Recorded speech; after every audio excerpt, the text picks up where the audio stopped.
Бейт-Шиан, Скифополис. Этот город сменил массу названий. Посмотрите, какое великолепие. Завораживает. Этот город является самым большим из Десятиградия.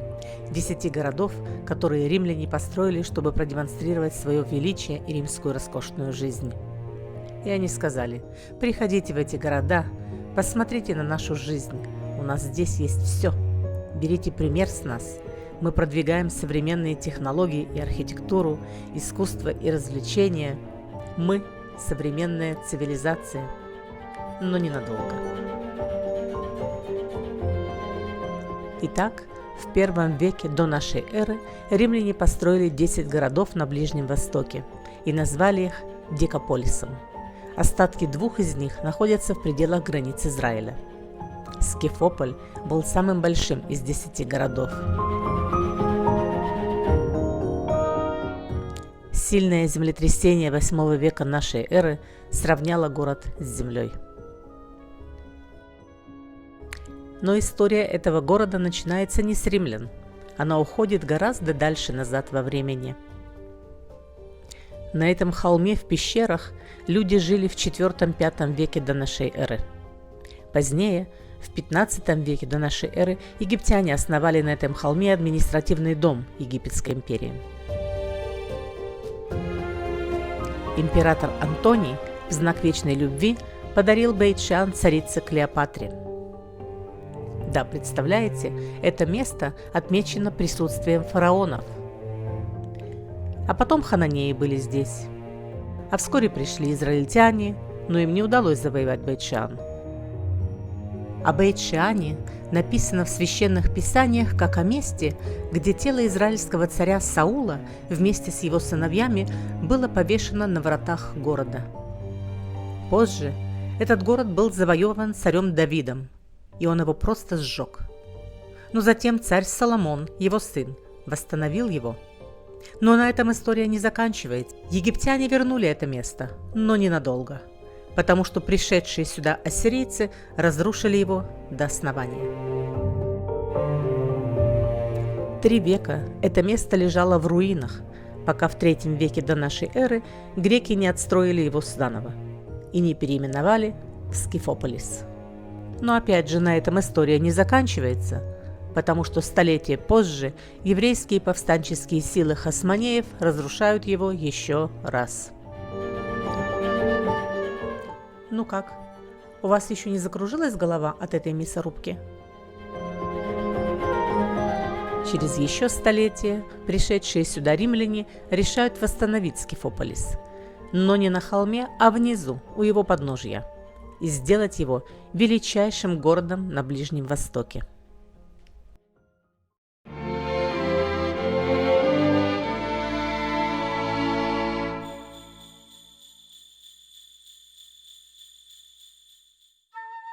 Мы входим в Римский театр по одному из 8 арочных входов для простолюдинов. Вход для состоятельных граждан внизу. Этому театру более 2000 лет. Здесь потрясающая акустика. Этот театр на 7000 мест. Сохранился лишь только нижний ярус, рассчитанный на 2000 мест. Исходная же конструкция была в 3 раза выше.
Потрясающе! Мы входим в банный комплекс. Это место использовалось для физических упражнений. Посмотрите, какая великолепная мозаика!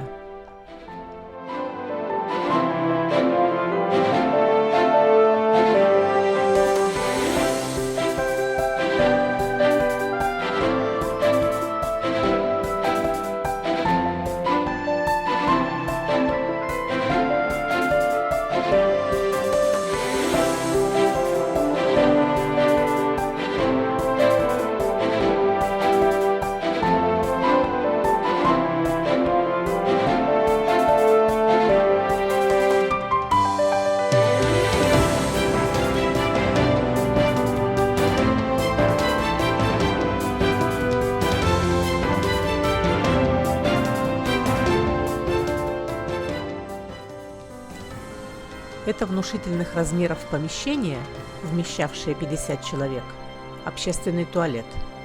Разделения на мужской и женский туалеты, похоже, не было. Реально, мужчины и женщины посещали туалет одновременно? В этом месте хочется крикнуть, как Цицерон: «О времена, о нравы!». Внутри бани было 8 залов парных и 4 открытых бассейна для купания. Между бассейнами стояли фонтаны. Впечатляющее зрелище.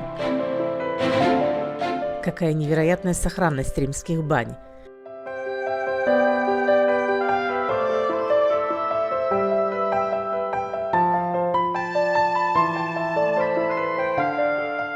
Вот как это работало. За пределами бани были печи с дымоходами. В печах топили дрова, и горячий воздух шел под пол, распределяясь между вот этими столбиками. Сверху был пол или бассейн, вода которого нагревалась этим нижним нагревом. Вот такая технология.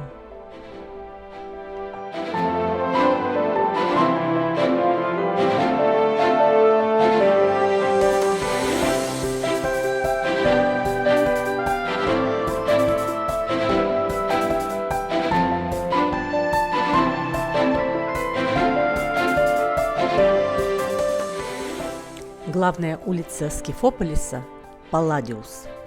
Проезжая часть выложена базальтовыми камнями. Четко прослеживается наклон от центра к периферии. Римляне позаботились о водостоке.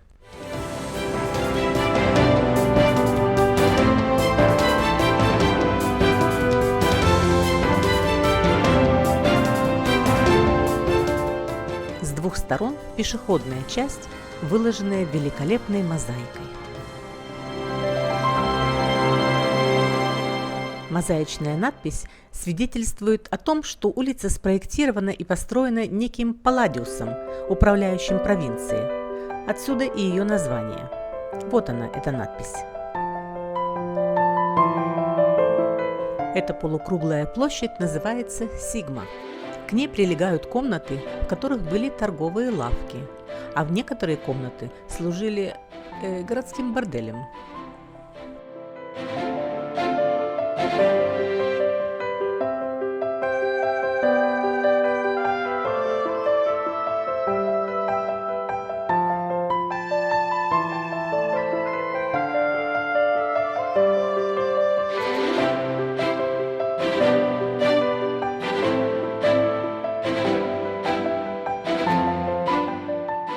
Остатки былой роскоши и великолепной архитектуры, о которой остается только догадываться.